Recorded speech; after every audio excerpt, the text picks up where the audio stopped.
Hey, I'm JC, and welcome to the Pro Talk podcast. This podcast is brought to you by Housecall Pro. We're interrupting our regularly scheduled podcast in light of the current coronavirus situation. This episode with Jason Allen, owner of Allen Air Conditioning and Heating in Mission Viejo, California, will not only provide you strategies for your business during this season, but also give you hope in this challenging time. And from a business perspective, I'm a relatively newer contractor. Okay. I haven't been on my own very long. Oh, tell me about that. I started this business in 2018. I have been doing heating and air conditioning for a while down in South Orange County, and I started in a three-man company where I was one of three guys, and I was able to help my boss buy a house with a swimming pool and have a wife and two kids that didn't work and a nice truck. And I was sitting there hustling 18 hours a day going, man, if this guy can do this, then I can do it too. So I started in 2018. So everything had been great up until recently. Wow. And what was that transition like? Most pros will say that too, right? They're a technician, and then they go, either they like just being a part of a team, not having that responsibility and risk. And then for others who are more of the entrepreneurial mindset like yourself, they're like, I could do this way better. I could do this way better, and I can make so much more money. So how was that transition for you? That's my exact cocky attitude. And no, it's true. And it's true. I'll tell you, I think I'm pretty good at HVAC. But I am better with people and with business than that. So my goal coming into this was to be in the field as a limited amount of time as possible. Now, that being said, I'm in the field every day right now, but I'm trying to grow a thing. My relationships with people and the way I interact, I like sales. I like building networks with people. I like designing. So I like designing systems. I like designing things that work for folks. So my strengths are there rather than being in an attic for 12 hours when it's 128 degrees up there, but I'm doing that too. So the transition for me was great. I like building businesses. It's a lot of fun. It's a lot of stress, but it's a lot of fun. I have friends that are doing this too, and they're strictly technicians, guys that are on paper or in the field way better than I am at heating and air conditioning. I have friends that you could call him and he could walk you as not a technician could walk you through any problem over the phone. I don't think I could do that, but I will outsell that guy on jobs 5-1. Right. Right. He's calling me, asking me for advice. He's like, man, what am I supposed to do here? And I'm like, well, let's talk about this. And he's my mentor. He's a guy that taught me almost everything I know. Yeah. That's interesting. Interesting you mentioned that because, I have a brother-in-law who's up in the Bay Area, and he's an engineer, and he's actually senior to a lot of the other engineers who have been there for far longer than he has. He's a lot younger too, right? So you got these guys that are like well into their 50s, and you got my brother-in-law who's in his 30s who are managing multiple types of people. Now, in terms of his like business degree and all the things that he did, after the, getting that bachelor's degree, I'm sure that like adds weight to the belt. But I think what he says to me is a lot of times people, if they lack the communication and the kind of leadership in that and the business savvy, people kind of get stuck in the, for lack of a better term, the lower tier, if you will, or they stay as the technicians. There's a really good business book that discusses just that. I don't know if you guys are big readers or not, but there's I thought it was on my shelf over here. Here it is. There's a book called The E-Myth, and it's why most businesses fail. And it literally lays out your technician, your manager, your entrepreneur, right? The different mindsets that folks have. And I think a lot of folks are really good techs. I'll be happy to tell almost every tech I meet you're better than I am. Might take me 30 minutes to solve what you can solve in 15. Right. But business isn't just being good at fixing things or just being good at selling things. It's a whole, and man, every day I learn something new, every day I learn something new. So you read read books. Seems like you're very well read as a business entrepreneurial, constantly learning, right? Every morning. I hear leaders or readers. Yes. I actually have a dream of the next time I'm on a video talking to somebody, behind me will be my library, just like you're super cocky and you could see like hundreds of titles and I could be like, yeah, I read those. They're actually right now, they're all over there. But you ever see those interviews where even on Ancient Aliens, it's the guy who's like, he's read 1,000 books on aliens. So clearly he knows that they're real. It's quite intimidating for sure. Yeah, that's what I want to do. Get red tie. So when you launched your business, where'd you get the capital to do that? Like, how did that work out for you? Well, I think like most folks in the trades, and bosses aren't going to want to hear this, side jobs. Yeah. I did a lot of side jobs. You go out and do an installation on a Saturday. I would do it with my brother. You make some good money. We'd shove it away. I had enough money to I bought a truck, or a van and outfitted it, and had enough to throw a little at advertising. But I'm also I'm an avid saver and investor, so I had a personal savings anyway. My whole plan was, well, if I can't make this work in 12 months, my savings will run out, and then what am I going to do? I'll just go get a job. I'm a great employee, Right. I'll show up every day. I'm not going to complain. So I wasn't as afraid, I think, of there was not a lot of fear. I was like, man, worst that's going to happen is I'm going to run out of money and I'll just save again. So yeah, I did side jobs. How did you manage everything at that point? I mean, were you using particular softwares? What were you using at that point to kind of keep your business afloat? So when I first started, it was my little brother and I. He's an excellent installer, and I was a service tech. I went and got a phone. I got a separate company iPhone, and I was using. I used the notepad in the phone, so I don't even write stuff down. People call me, I take digital notes. I was using the iPhone calendar to schedule everything, and it worked fine. Right? I mean, I had all of this stuff. We were smaller, so it's not a big deal. Got a computer, got a phone, got a van. The phone started ringing. It was great. Fantastic. I didn't realize I needed software till towards the middle of summer. Oh man. So that was you said it was 2018 and then. Yeah. So 2018, we started at the end of 2018. So it's really new. This is not an old business. I'm not an old pro from back in the day, I've been doing this for not quite 2 years. Wow. Yeah. And so then you found that software to come the summertime. Yeah. So what happened was my brother got hurt. He had to go get a surgery. He quit. He wanted to quit working, doing air conditioning 3 months after we started. So I bought him out right away. And then it was just me. And I got a helper, an apprentice. And I have a pair of installers that I share with another company, right? So when things were getting right, I could bring them in on jobs. They're on my payroll. They're covered insurance, but they're part-time. They actually work for someone else. So that kind of worked out. Some two small companies were kind of working together, even though we're competitors. When the summer came, and all of a sudden, I'm a little tiny company getting 70 to 80 phone calls a day. My customer service started going downhill, right? I'm working in the field doing things, and my phone will not stop ringing. I'm booked out for 2 weeks at a time. And I go from being like, hi, thanks for calling Alan. It's Jason. How can I help you? To, yeah, Wednesday. No. All right. And I was like, this can't work. I can't talk to people like this because I'm not going to have a sustainable business. So were they calling you like in the middle of the night too, dude? Oh, Sundays. You would wake up. Yeah. Oh yeah. No, I'd get, and they text message. So customers today, they don't want to just call you. They'll text message you. So I would get messages, 3 o'clock in the morning, 2 o'clock in the morning. My wife, and it's always, for some reason, in the middle of summer, everyone's wife is pregnant. It's always a pregnant wife.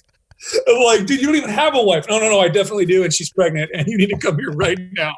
And it would come in the middle of the night. And because being a business owner, that also is doing most of the field work. You're working from 7 a.m. till 8 p.m., but you're up at 4 a.m. doing paperwork, And then from 7 p.m. to maybe 11 p.m., you're punching out bids.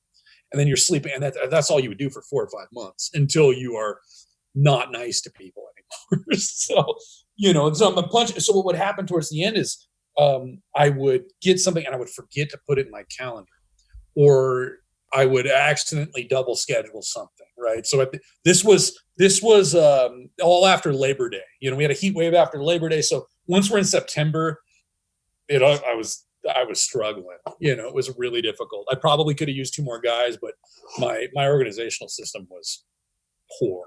Yeah. But why didn't you throw in the towel? What kept you from throwing in the towel? Oh, animal winter.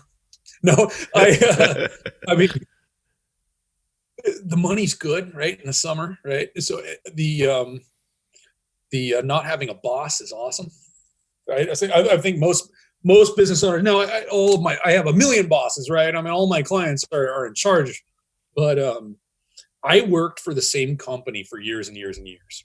Great company, local company. They're doing awesome. They're honest. The pricing is good.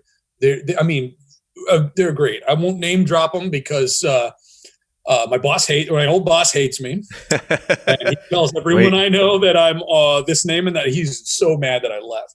And we became direct competitors. But he's an.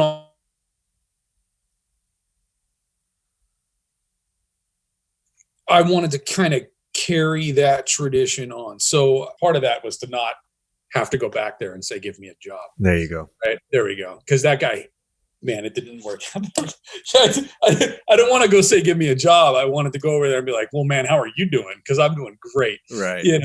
So, well, how great were you doing, considering, how you saying the money was great, and how great was the money? I mean, if you don't mind me putting you on the spot, I'm curious about numbers during that first year to even where you're at now. My first year in business, not counting the first 2 months. So if you want to know, 2018, as a 2-man company with 2 helpers, I did $800,000.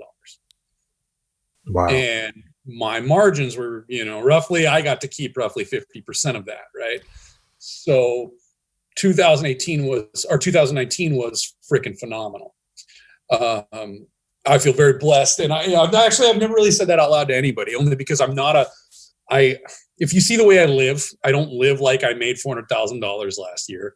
I drive work trucks. I don't own a personal vehicle. Right. I keep a roommate because why not? I don't need to spend a ton of money. Like I grew up in a trailer park, man, in Northern Nevada. $400,000 just means I'm going to pay myself $40,000 and I'm going to invest the other $360,000. And I did. I put a bunch back into the business. I bought 2 more trucks since then and hired more people.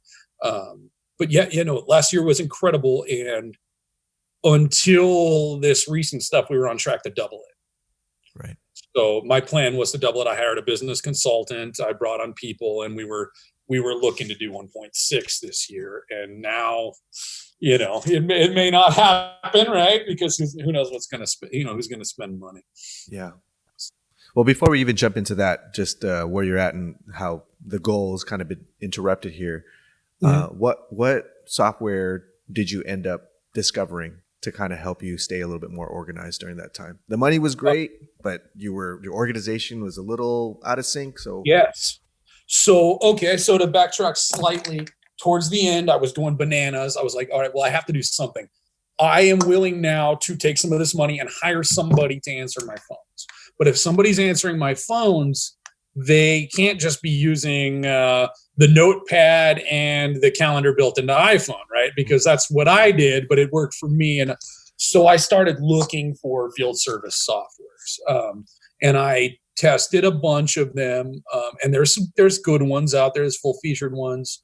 But I found the Housecall Pro video, right? Or the website. I was watching some videos. I'm like, this is doing kind of like service agreements, which was like a huge thing for me to make sure that I had a software that was handling service agreements. And it's doing scheduling. It's got invoicing built in, because I was doing QuickBooks for invoicing, right. Calendar, doing this and that. And I'm like, well, I still use QuickBooks, but now I'm not using it for the invoicing anymore. And I wanted something with a slightly better estimating, which it at least had a little bit better than what I was doing. So I looked at a bunch, and I won't name drop all of them, but what I liked about Housecall Pro, and I'm going to be like this with every company I deal with, I like transparent pricing. I like someone that's going to say, here's what we have, here's how much it costs. Not, well, let me send someone over and we'll meet with you and then we'll discuss what it will cost. Because that just tells me you're going to try to charge me as much as possible for something that I should be paying and I don't treat my customers that way. I go out and I will tell you straight up, hey, your range is going to be here. Let me go see it so that I could give you an exact price. There's not this like, well, this person's house is bigger and they look like they've got more money. Show me a friggin' transparent price. If something costs $1,000, just tell me. Don't tell me I have to sit through your presentation first. So I like that. So it was, I got an office manager answering the phone, and he wanted me to check out some other ones, and I'm like, nope. I like the guys that are telling me what I'm gonna pay because we know what we're getting. There's no secrets there. So I ended up subscribing to Housecall Pro, and after the first month, I liked it so well that I called back and prepaid a year. Wow. So, yeah, amazing. So yeah, we're pretty dialed into that. That's kind of how we run our entire company now. How I found it was another contractor, local contractor, though. Actually, that's I forgot about that. We were standing at the counter, and he was showing me. He's like, yeah, look. He's like, I can do this, and I have this girl, and I pay her, like 10 hours a week, and she just answers the phone. And I was like, what? It tells you the directions, and it sent him a text. I'm like, I'm in. How do I do it? So that's how I actually found it. It was a competitor of mine earlier. Yeah. I was like, I'm using the calendar and QuickBooks and the notes and losing my hair, tearing my hair out, turning gray over here,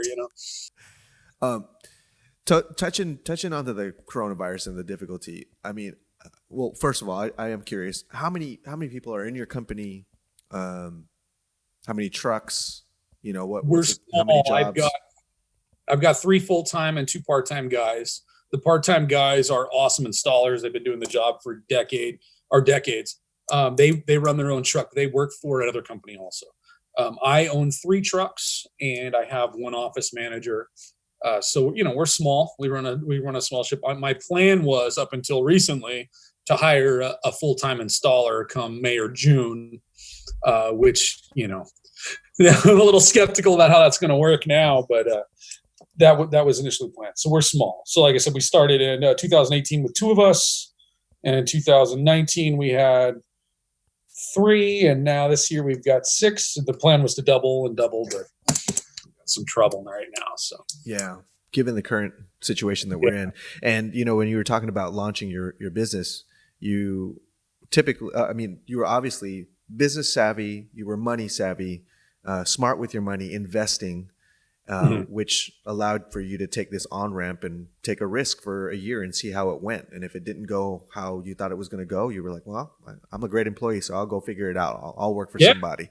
My backup plan was to move to like Tennessee and just be a service technician in a place where houses cost $200,000.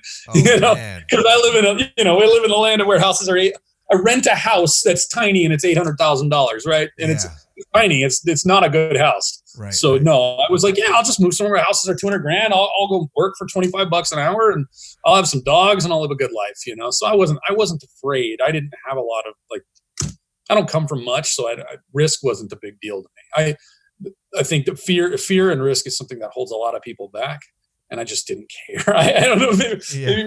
Maybe I was lucky in that I save a lot of money, but I just didn't care. I was like, all right, well, I don't want to listen to this guy tell me what to do anymore. So it sounds like you had a combination of a great financial strategy and a backing, with also just making a decision that you're not going to make decisions based off of risk or fear. Given the current situation that we're in as a country, and our pros are out there trying to wait this out and try to figure out what they have to do. I mean, what are your plans for this? Well, I have recently, there's not we can only do what everyone else can do, right? For example, today I sold a job, but they want to hold off on a start date, right? Because everyone's quarantining themselves. I've recently, contacted much of my customers who have regular maintenance and said, hey, we're still working. We're still willing to do this. I sourced and maybe some other people can't do this because I have some friends, but I source some masks, some surgical masks. And, I'm letting people know, hey, if you guys still want us out, my guys are going to show up with the mask on, with the gloves on, the shoe covers that we're wearing normally, right? We're going to respect your space in your house. We kind of suspended the handshakes thing, right? And I'm a big handshake guy. And just letting them know up front, hey, here's what's going on. If you are on a regular maintenance contract and you were due in March or April and you want to suspend that, postpone it, we'll come out summertime if you want. I'll make it work, But if you don't, if you're worried about it, then we're going to come out and take care of it. The second thing is this is something I wasn't even thinking about until people started coming to me.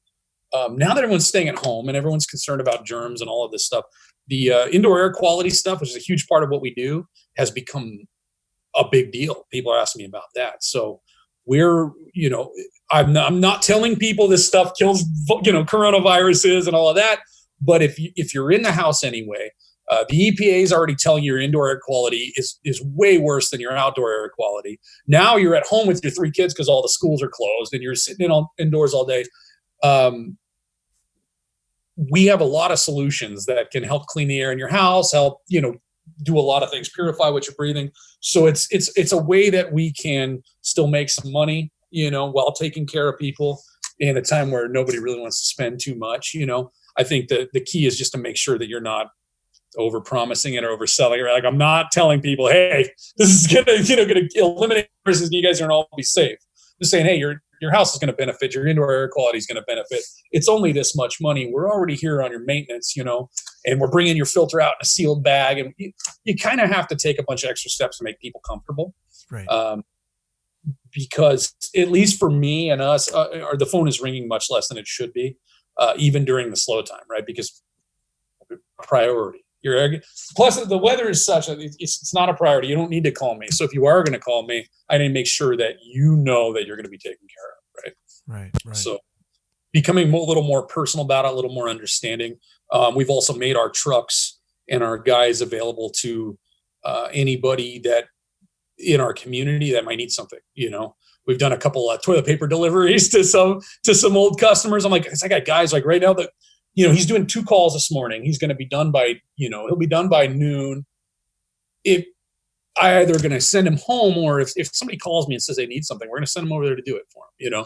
I won't take any money from that, but I get to, 1, help the people that live in the place I live, and 2, build a little goodwill, right? So it's not entirely altruistic, but right. I don't want to live in a place where people don't take each other, So you literally have people calling you and saying, hey, yes. And I need a favor. How does that work? Tell I will tell you the other night, I had a woman who she retired from the force.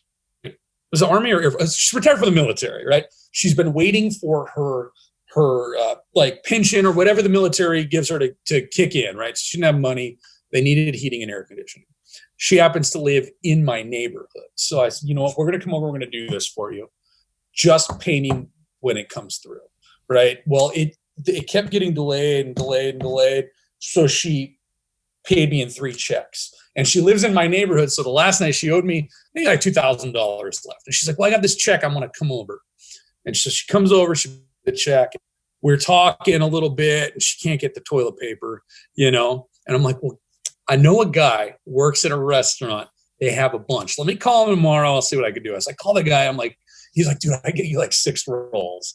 And I'm like, perfect. So he brings rolls of toilet paper. I have my guy bring it over to her house. Boom, she's stoked. I'm trying to pay my guys. I apologize for that. You're fine. I'm trying to pay my guys at least as much as I can when it's slow, So it's like, man, if I got to pay the guy to go bring a customer who paid us, doing installs of toilet paper. For one, she's stoked. She's a retired military woman. She deserves, everything we can do for her. But also, on a selfish business standpoint, how much more likely is she to tell her friends and her neighbors, right? Like, dude, Jason, not only did Alan Air do this and this, but man, this guy brought me toilet paper, and he didn't have to do that. In fact, I should be discussing my bathroom habits with strangers, but nevertheless, you know what I mean? So, there's a lot we can do to take care of each other, and it still works from a business standpoint.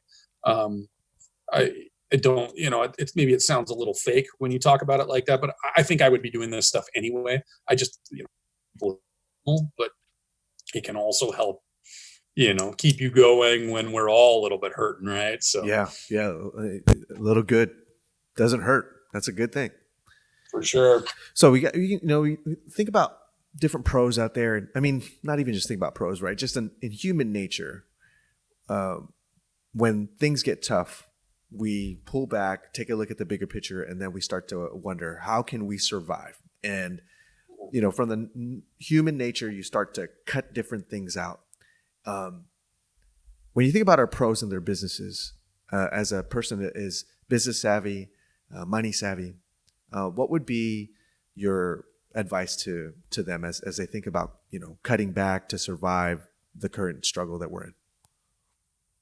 Well, and that's a challenge because I think that some belts are going to have to be tightened and there's going to be some cuts, meaning, if you're running a company bigger than mine is, you're going to probably come up against some layoffs, right? I mean, you got 10 trucks on the road. Are you really working 10 trucks right now when people are tightening up? You're probably not. So from a non-business standpoint, being as compassionate as possible about telling people, hey, they're no longer employed is key. I think being proactive about it is also key, right? You do not want to wait until $5,000 is in your bank account to start making prudent financial decisions. At the end of the day, business is business. And if you want to have a place where you can employ people when all of this is over, then you need to protect it now.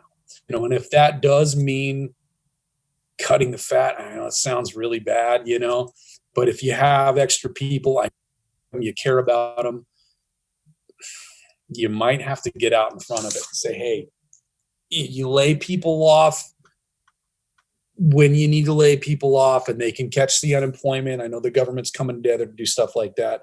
Also, before you even get to that point, if you can find strategic ways to increase your income from the customers you already have, take care of the ones you already have, find ways to increase your profit, maybe buying ATVs and company lunches are going to have to go away. It sucks. It sucks to say that. And I hate saying it out loud because it makes me sound a little bit cold, but just speaking for myself, I want Alan Air to exist when I'm dead. You know what I mean? If I have children, I want one of them to take it over, or I want to be able to sell it or pass it on to someone who's going to take care of it. Meaning when I go meet with customers and I tell them, hey, I'm going to support your system for the next 10 years, I want that to be true. And if that's going to be true, then I have to run a business, not, just like a charity. Right. So yeah. I'm not sure what the advice is. It's all hard. It's all of it's hard. Make prudent financial decisions. Do it before you're out of money. Because when you're out of money, most of us are going to go belly up in 5 years, right? Like you don't exist as a charity. You exist as a business. You have to make a profit, and you have to protect the business if you want to keep giving people jobs. Yeah. That's good. That's a good word. What would be some words of encouragement for our pros out there, who are waiting this out and trying to figure out what's next? Man, just stay positive. Without getting overtly religious, I think that none of us are going to be given too much that we can't handle, right? We're an awesome country. We're an awesome people. We're gonna handle all of this in stride, and I think before too long we'll be back. We always are. You watch the stock market. It crashes, and then it's almost always higher when it comes back the next time, right? We've weathered a lot worse. We have a small pandemic, right, in the middle of the biggest bull run in America. Well, Grandpa was in World War II. Well, I'm not in World War II, so I can't claim that I'm doing that. My life is so much harder than it was. We'll be all right. And I think I'm seeing it a little bit. Just take care of each other. Be good to each other. You got to watch your pocketbook, but at the end of the day, take care of your neighbors, take care of your friends, take care of your family. Everyone's going to be okay. your business is going to be okay.